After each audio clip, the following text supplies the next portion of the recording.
दोस्तों बहुत बहुत स्वागत करता हूं आप सभी का। आखिरकार जयप्रकाश बीएसपी के जयप्रकाश की मुराद उम्मीद पूरी हो गई। जो चाहते थे जयप्रकाश, उनका सपना आखिरकार आज पूरा हो गया। दोस्तों मैं ऐसा इसलिए कह रहा हूं क्योंकि लखनऊ में जयप्रकाश ने मायावती जी से मुलाकात की है। 2 से ढाई घंटे तक दोनों के बीच बातचीत हुई है मायावती जी के आवास पर। और जब ये मुलाकात हुई तो उस समय बीएसपी के राष्ट्रीय महासचिव सतीश चंद्र मिश्रा भी मौजूद थे। इस मुलाकात के कई सारे मतलब भी निकाले जा रहे हैं, कई सारे मायने भी निकाले जा रहे हैं, लेकिन बड़ी बात यह है कि आखिरकार जयप्रकाश जो चाहते थे वही हुआ। दोस्तों 9 अक्टूबर को लखनऊ में जब मायावती जी ने रैली बुलाई थी तो उस समय भी जयप्रकाश उस रैली में मौजूद थे। जब भी कोई बड़ा कार्यक्रम बीएसपी का होता था, जयप्रकाश उस कार्यक्रम में मौजूद होते थे। और कहा तो ये जा रहा है कि 9 अक्टूबर से लगातार जयप्रकाश लखनऊ में ही मौजूद थे, मायावती जी से मुलाकात करने की कोशिशें कर रहे थे। आखिरकार उनकी मेहनत रंग लाई।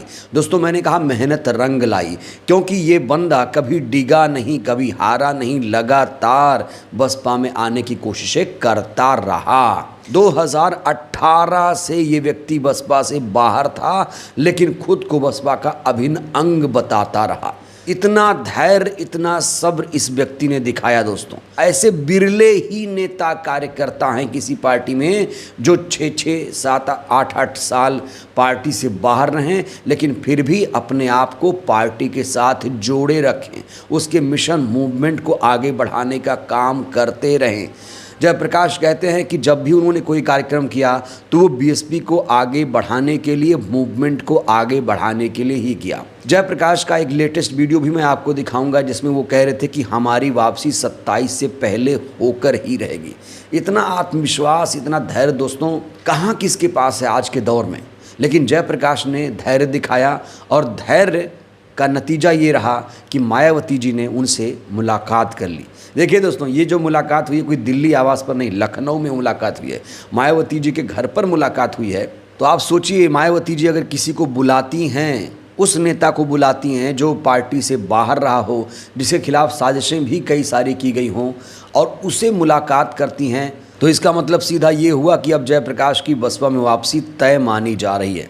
क्योंकि मायावती जी उसी से मिलती हैं जो बसपा से जुड़ना चाहता हो या बसपा के लिए कुछ करना चाहता हो। अगर जयप्रकाश को पार्टी में नहीं लेना होता तो मायावती जी जयप्रकाश से नहीं मुलाकात करती। तो मुलाकात का सीधा सीधा मतलब है कि जयप्रकाश की फिर से ताजपोशी होने जा रही है। अब बड़ा सवाल ये है, जयप्रकाश को क्या पद मिलेगा? नेशनल कोऑर्डिनेटर, राष्ट्रीय उपाध्यक्ष, उपाध्यक्ष, क्या पद मिलेगा? कहा तो ये जा रहा है कि शुरू में इनको पार्टी में ऐसे ही रखा जाएगा बिना पद के, जैसे ये काम कर रहे हैं करेंगे। बीएसपी में वापसी होने के बाद इनकी परीक्षा भी शुरू होगी। सबसे बड़ी परीक्षा 2027 में है। 2027 चुनाव के मद्देनज़र इस समय बीएसपी में तमाम तरह की ज्वाइनिंग हो रही है। और आपको याद होगा आकाश आनंद को भी मायावती जी ने पार्टी से बाहर निकाल दिया था। यहाँ तक कि आकाश आनंद के ससुर अशोक सिद्धार्थ को भी पार्टी से बाहर किया था। लेकिन सबको पार्टी में वापस बुलाया जा रहा है। जयप्रकाश को भी पार्टी में अब वापस बुला लिया गया है। मायावती जी ने इसकी कहीं ना कहीं एक सहमति दे दी है। अब जयप्रकाश कहा जा रहा है कि खुलकर पार्टी के लिए प्रचार प्रसार कर पाएंगे। दोस्तों आपको याद दिला दें, लखनऊ में अभी एक कार्यक्रम किया था जयप्रकाश ने 9 अक्टूबर से बहुत पहले। तो उस कार्यक्रम के पोस्टर में जयप्रकाश ने मायावती जी की फ़ोटो नहीं लगाई थी। तो मैंने वो कार्यक्रम कवर भी किया था। मैंने पूछा भाई ये आपने फ़ोटो क्यों नहीं लगाई? तो उन्होंने कहा कि हमें परमिशन नहीं दी गई है। और जयप्रकाश ये भी कहते हैं कि मैंने तो बार बार कोशिश की बहन जी से मिलने की, लेकिन कुछ लोग बहन जी से मिलने के लिए रोक रहे थे। दोस्तों आप लोग जानते हैं कि बहन जी से मिलना इतना ज़्यादा आसान नहीं है। हालांकि मायावती जी के जो समर्थक हैं वो कहते हैं बहुत आसान, हर कोई मिल सकता है। लेकिन एक सुरक्षा घेरा तो आसपास है ही है। ऐसे कोई भी मायावती जी से मुलाकात नहीं कर सकता है। उसके लिए बाकायदा एक प्रक्रिया का पालन करना पड़ेगा और किसी भी नेता से आप मिलेंगे, बड़े नेता से, तो आपको इन तमाम प्रक्रियाओं से गुजरना ही पड़ेगा। तो उन तमाम प्रक्रियाओं से गुजरते हुए जयप्रकाश सीधे मायावती जी की कोठी में दाखिल हुए और बहन जी से मुलाकात की। सोचिए दोस्तों, क्या मुलाकात हुई होगी, गजब की मुलाकात रही होगी। 2018 से जो व्यक्ति बसपा से बाहर रहा हो, क्या मुलाकात हुई होगी? यही कि जयप्रकाश भूल जाओ जो कुछ हुआ, अब आगे की सोचो। तो जयप्रकाश ने भी कहा होगा, ठीक है बहन जी, मैं तो लगातार मूवमेंट को आगे बढ़ा रहा हूँ और अब आपने आशीर्वाद दे दिया है तो फिर और मजबूती के साथ, आत्मविश्वास के साथ इस मूवमेंट को आगे बढ़ाने का मैं काम करूंगा।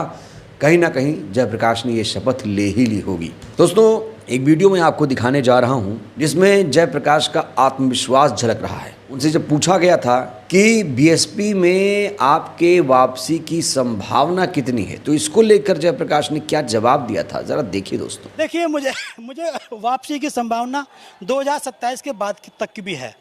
हाँ, क्योंकि उस समय देखा जाएगा। अगर बात, मैं तो कहता हूँ, मैं तो बोलता रहता हूँ कि भाई ऊपर आकाश जी को लगा दो, नीचे मुझको लगा दो। मुझको चिंता अपनी नहीं है, मुझे चिंता इस मूवमेंट के गिरने की है। जो मूवमेंट गिरता जा रहा है, वोट ऑफ परसेंटेज जो गिरता जा रहा है, मुझको चिंता उसकी है। एक दिन ये समाज ये कहेगा कि अगर जयप्रकाश नहीं होता तो ये मूवमेंट बच नहीं पाता। तो देखा आपने, यहाँ कह रहे हैं 27 क्या, हम तो 29-32 तक इंतज़ार करेंगे। तो ये इंतज़ार का फल, सब्र का फल मीठा होता है। आखिरकार वही हुआ, मायावती जी ने जयप्रकाश को आशीर्वाद अपना दे दिया है। और जयप्रकाश एक नारा देते हैं कि ऊपर आकाश नीचे प्रकाश, मतलब हम आकाश आनंद जी के नेतृत्व में काम करने के लिए तैयार हैं। दोस्तों, यहाँ गौर करने वाली बात यह है कि जो सतीश चंद्र मिश्रा हैं वो भी इस मुलाकात के दौरान मौजूद थे। यानी सतीश चंद्र मिश्रा ने भी कहीं ना कहीं सहमति दी है, हामी भर दी है कि बहन जी प्रकाश को आने दीजिए, जयप्रकाश को आने दीजिए, इनकी रिपोर्ट बहुत अच्छी है। और ये रैली में आए थे, बहुत सारे लोगों को लेकर आए थे, मेहनत की थी और लगातार मूवमेंट को आगे बढ़ा रहे हैं। कहीं ना कहीं एक राय जो ली गई होगी सतीश चंद्र मिश्रा से, वो बहन जी ने ली होगी, जाहिर तौर पर ली होगी, क्योंकि मिश्रा जी को इसीलिए बुलाया गया था। जब जयप्रकाश पहुंचे तो मिश्रा जी को बुलाया गया और सूरज सिंह जाटव वो भी कहा जा रहा है इस दौरान मौजूद थे। तो कहा जा रहा है कि मिश्रा जी की मौजूदगी यहाँ इसलिए थी क्योंकि उनकी सहमति भी ज़रूरी थी। तो मायावती जी अगर सहमत हैं तो मुझे नहीं लगता कि किसी को सहमत असहमत होने की ज़रूरत है। अगर बहन जी ने किसी को अपने कोठी में एंट्री दे दी है तो जाहिर तौर पर बहन जी उस नेता को अपने साथ जोड़ना चाहती हैं। जिसके सर पर हाथ रख दिया उसकी बसपा में वापसी तय हो जाती है। और मुलाकात तो दोस्तों बहुत बड़ी चीज़ है। कई बार तो फ़ोन से, यूं ही लेटर से पार्टी में वापसी हो जाती है, लेकिन यहाँ पर बाकायदा मुलाकात हुई है। तो मुलाकात का मतलब क्या है, तवज्जो दिया है, यहाँ पर जयप्रकाश को तवज्जो दिया है। अब जयप्रकाश के सामने चुनौतियां बहुत सारी हैं। 2027 का विधानसभा का चुनाव है। आपको ये भी याद दिला दें, जब 2022 विधानसभा चुनाव हुआ था, पिछला चुनाव, तब जयप्रकाश पार्टी में नहीं थे।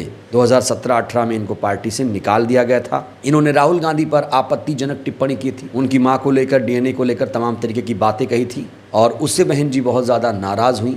आरोप ये भी लगा कि पैसे की वसूली होती है, पैसे इकट्ठा किए जाते हैं और उन पैसों को पार्टी हित में नहीं लगाया जाता। इस तरीके के आरोप जयप्रकाश पर लगे थे, लेकिन अब सारे आरोप से मुक्त हो चुके हैं जयप्रकाश, क्योंकि बहन जी ने उनसे मुलाकात कर ली। इसका सीधा सा मतलब हुआ जयप्रकाश अब आरोप मुक्त हो चुके हैं। बहन जी ने अगर कह दिया कि जयप्रकाश की पार्टी में वापसी, तो फिर वापसी। अब जैसे जयप्रकाश काम कर रहे थे फिर से उसी रफ्तार से वो काम करते रहेंगे। लेकिन अब उनके पास सर्टिफिकेट है, बहन जी का आशीर्वाद है, जाहिर तौर पर और ज़्यादा मोटिवेट होकर वो पार्टी को आगे बढ़ाने का काम करेंगे। अभी दोस्तों ऐसी कोई खबर नहीं है कि उनको पद क्या मिला है, लेकिन हाँ, मुलाकात की यही मतलब मायने निकाले जा रहे हैं कि जयप्रकाश की अब पार्टी में वापसी हो चुकी है। और सतीश चंद्र मिश्रा ने भी हामी भर दी है कि बहन जी सबको साथ लाइए, जो पार्टी में नहीं है सबको साथ लाइए। और ऐसा होना भी चाहिए, क्योंकि बीएसपी को बहुत सारे नेता छोड़ के गए हैं। अब उनको दोबारा पार्टी में ज्वाइन कराया जा रहा है। 27 चुनाव में बसपा ने 226 सीटों का लक्ष्य रखा है। उस लक्ष्य को अगर पाना है तो सभी को एकजुट होना पड़ेगा और बहन जी यही कवायद, यही कोशिश कर रही हैं कि सभी एकजुट हो जाएं, सभी एक छत के नीचे आ जाएं। एकता में बल होती है और अगर सब एकजुट हो गए तो जाहिर तौर पर ये लक्ष्य ज़्यादा कठिन नहीं होगा। बहरहाल दोस्तों, इस वीडियो में इतना ही। जयप्रकाश और बहन जी की जिस तरीके से मुलाकात हुई है, इस मुलाकात को लेकर आप लोग क्या सोचते हैं, राय दीजिएगा। बहुत बहुत धन्यवाद।